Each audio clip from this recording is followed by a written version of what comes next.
তুমি একটা ডিভাইস কিনতেছো, একটা মনে করো যেটা পোর্ট কিনতেছো 5 টাকা, একটা পোর্ট কিনতেছো 5 টাকা, তোমার আনুষঙ্গিক খরচ মিলে আছে মনে করো 10 টাকা 15 টাকা, তোমার সার্ভিস চার্জ তুমি এটার সাথে সর্বোচ্চ 30 টাকা অ্যাড করো, তাহলে মনে করো যে 50 টাকাই হয়ে যায়। সেই জিনিসটা তুমি অধিক মুনাফার জন্য তুমি কত করতেছো?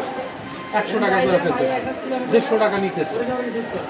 আবার কার কাছে যেই নিম্ন আয়ের মানুষের কাছে নিতেছে, ও হয়তো কোনো রিক্সা চালায়, সে কি করতেছে, তুমি আন থেকে 12 নম্বরে যাবা, যেখানে সর্বোচ্চ ভাড়া আছে 10 থেকে 15 টাকা, সে বাধ্যতামূলক তোমার থেকে 20 থেকে 30 টাকা ভাড়া আদায় করতেছে। যে অনেকে আছে মনে কর দোকানে এসে বলে যে ভাই কাজ নিয়ে এসে, ভাই আমি রিক্সা চালাই, আমি ভাই মোবাইলের কাজ করি। শ্যামলের রিক্সায় উঠতে যাই, তখন যদি আমি কই ভাই আমি তো মোবাইলের কাজ করি, আমি রিক্সায় যাবো দুর্নীতির তো চেইন ওয়ার্ক না। উনি তো মনে করো যে সাপোজ আমি মোবাইল ঠিক করে শ্যামলে যাবো, এই হিসাব করে উনি আমার তো ভালো 30 টাকা রাখেন, 40 টাকা বা 50 টাকায় রাখেন। কারণ আমি কি করবো, ওই কেউ যখন রিক্সাওয়ালা পরিচয় দেয় ভাই, তখন আমি আর খামি যাই জোরে ছাড়া।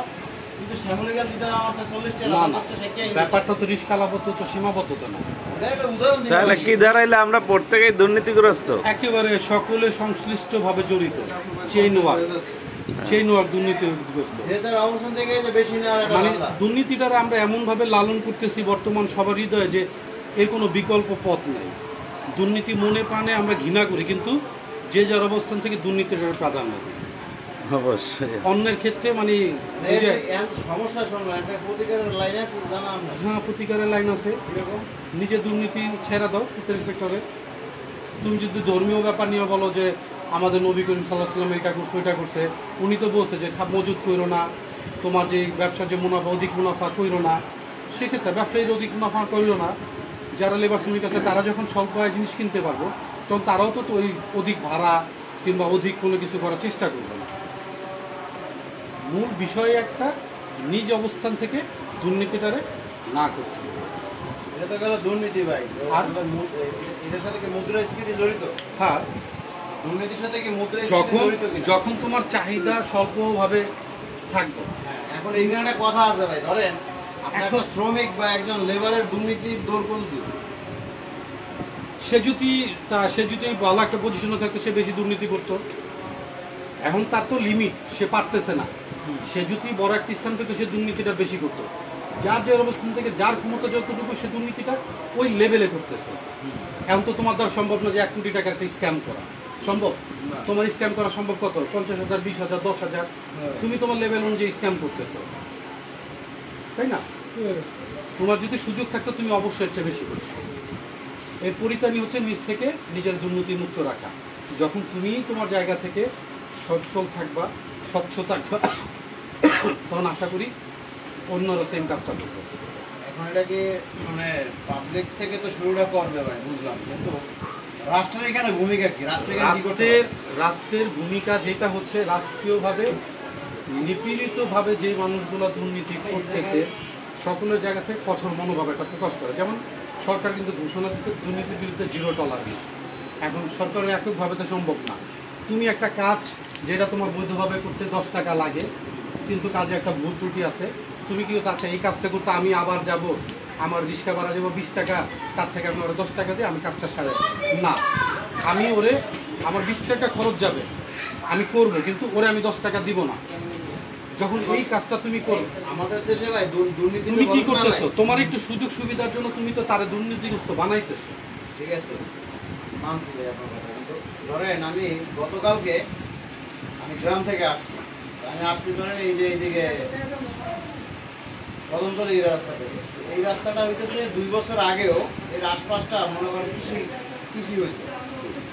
এখন ধরেন বিভিন্ন ডেভেলপার কোম্পানি বা রিয়েল এস্টেট কোম্পানি হইতে পুরো এলাকাটা তছনছ হয়ে গেছে, সব খালি প্লট হইতেছে। আমি আর রিক্সা আস্তে আস্তে দেখলাম যে একটা মানুষ সারা জীবন যে সঞ্চয় করবে, একজন রিয়েল এস্টেট ব্যবসায়ী সে একটা টোকাই নিয়ে যেতেছে। এখন আপনি বলতেছেন ভাই তারা তো একটা বাড়ির জায়গা দিতেছে ভাই, আন্দাজ যাই বলেন না কেন, সবই ঠিক আছে ভাই, কিন্তু সেখান থেকে একটা টোকা দিয়ে নিয়ে যেতেছে ভাই, একটা মানুষ সারা জীবনের ইনকাম ভাই। এটা তো ডেভেলপার তোমার তো জোর করতেছে না। এখন এটা যদি আপনি বলেন আমারে, তাইলে রাষ্ট্রের উচিত ডেভেলপার তো তোমার একটা প্রপোজাল দিতে। আমাদের দেশে কিন্তু আইন আছে, আপনি কৃষি জমিকে মন চাইলে অন্য কিছুতে রূপান্তরিত করতে পারবেন না।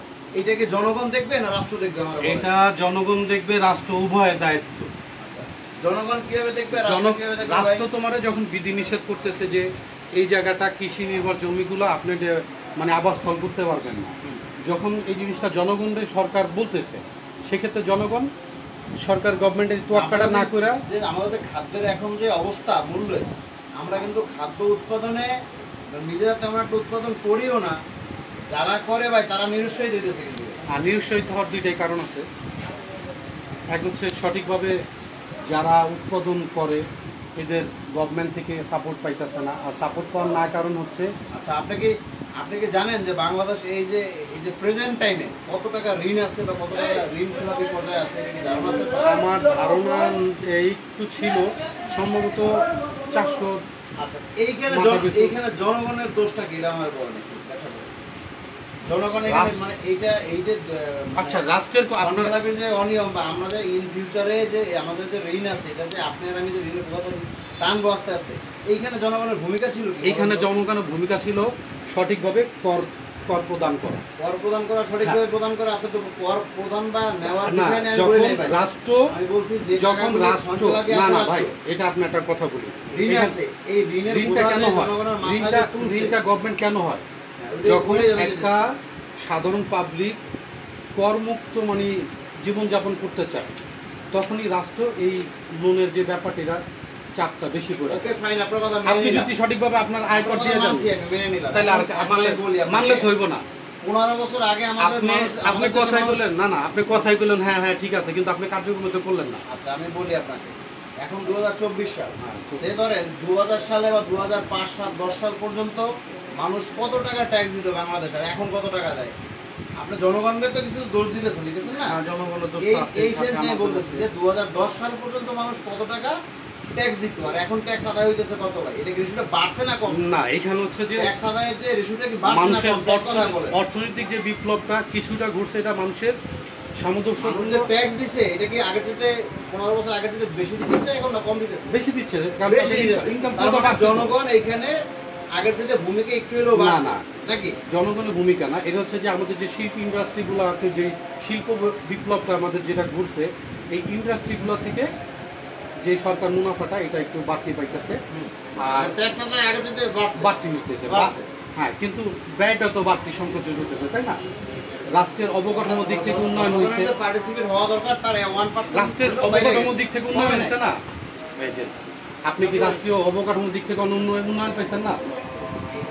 আপনার যোগাযোগ ব্যবস্থা তাহলে কি করবেন? টপিক বলছি যে রাষ্ট্র এখন যে দেনা আছে, কথা বুঝেন যে দেনা আছে, এটা রাষ্ট্র কভার করে কি হবে? রাষ্ট্রের জনগণ ইনকাম ট্যাক্স নিয়ে আস্তে আস্তে এটা কভার করে ফেলবে। আচ্ছা, তো সেইখানে জনগণ কিন্তু আগের চাইতে ইনকাম ট্যাক্স 1% হলেও বেশি দিতেছে ভাই। 1% বেশি দিতেছে না জনগণ, মোটেও 1% বেশি দিতেছে না। জনগণ ফাঁক ফোকর খুঁজে, যার ইনকাম ট্যাক্স আছে 10 টাকা, সে উকিল কিংবা যারা এই ধরনের লয়ার আছে এদের সাথে আলোচনা করে কিভাবে 2 টাকা কম দেওয়া যায়। ভাই আমার 10 টাকা ভ্যাট আসছে, আয়কর আসছে, আমি কিভাবে আপনার এটা 5 টাকায় নেওয়া যায়, এইভাবে করতেছে।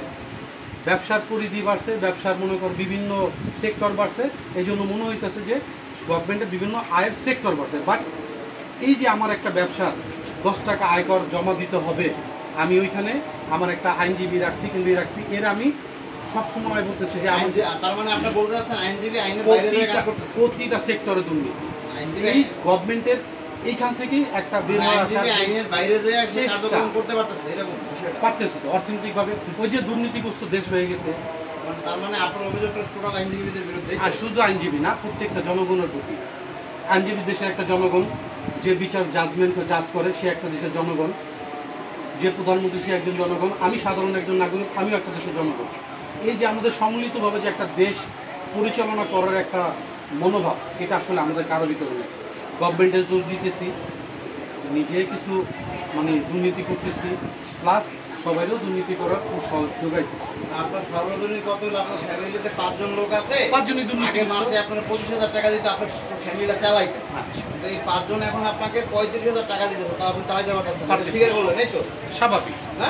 হ্যাঁ, কিন্তু এখানে আপনার পরিবারের যে সদস্যগুলা, শুধু যে তাদের কিন্তু ভূমিকা তারা রাখতেছে, ভাই শুনে, মূল্যস্ফীতি যে শুধু এই এশিয়া মহাদেশের মধ্যে তা না, সারা বিশ্বে প্রতিটা দেশে, ইউরোপিয়ান যেটা ইউরোপিয়ান দেশগুলো বলেন, আপনি ল্যাটিন আমেরিকা বলেন, 5 জন লোক আছে, প্রতিটা দেশেই আপনার পরিবার চালান। হ্যাঁ। 5 জন মিলে আগে দিতে ধরেন 25,000 টাকা, এখন 5 জন দিতেছে ধরেন 30,000 50,000 50,000 টাকা 50,000 দিতেছে। 50,000 টাকা। তাও আপনি চালাইতে পারতেছেন, আপনি আগের থেকে ডাউন না, দিতেছেন। চালাইতে পারতেছে না, ব্যাপারটা ওরকম না। আপনি 10টা লোকের জিজ্ঞাসা করবেন ভাই, কেউ যে না খায় আছে এমন কোনো বিষয় না।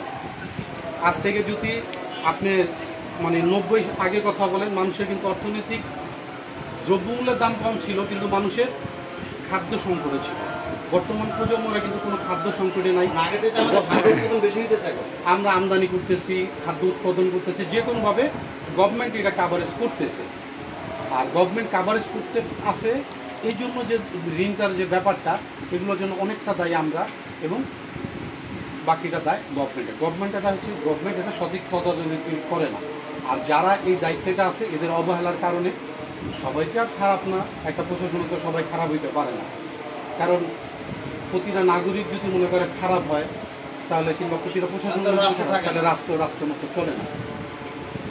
গুটি কয়েক আমলা, গুটি কয়েক মন্ত্রী, এমপি এবং এখন যারা দুর্নীতি করেছে তাদের ক্ষমতা কি অনেক বেশি ভাই? হ্যাঁ, মানে এই আমলাতান্ত্রিক জটিলতার কারণে কিন্তু আমরা অনেক বড় বড় দিক থেকে তাদেরকে প্রতিহত বা ঠেকানোর জন্য মানে আমরা এর জন্য সর্বসাকুল্যে দেশের জনগণের এককভাবে সম্মিলিত হয়ে আগাইতে হবে। সহজ কথা, দুর্নীতি করব না, করতে দিব না। ঠিক আছে। আপনি তো রিসেন্ট পাসপোর্ট করে দিয়েছেন, কত টাকা লাগছে? আমার যেটা প্রয়োজন ওটাই লাগছে। কত টাকা? 5,700 টাকা। হ্যাঁ, 5,700 টাকা। আপনি টাকা 9,000 দিলেন কেন? আমি 9,000 দিচ্ছি, আপনার কে দিচ্ছে? হ্যাঁ, টাকাটা তো আমার হাতেই দিয়েছেন। না, আমি 9,000 দিচ্ছি, আপনার কে দিচ্ছে? এই যে একটা মানে টাকাটা তো ভাই আমার হাতেই না, দিলেন ভাই। তখন ভাই আমি আপনার দিচ্ছি, আমার আনুষঙ্গিক কাজ আছে। ভাই শোনেন, পুশ করতে ভিডিও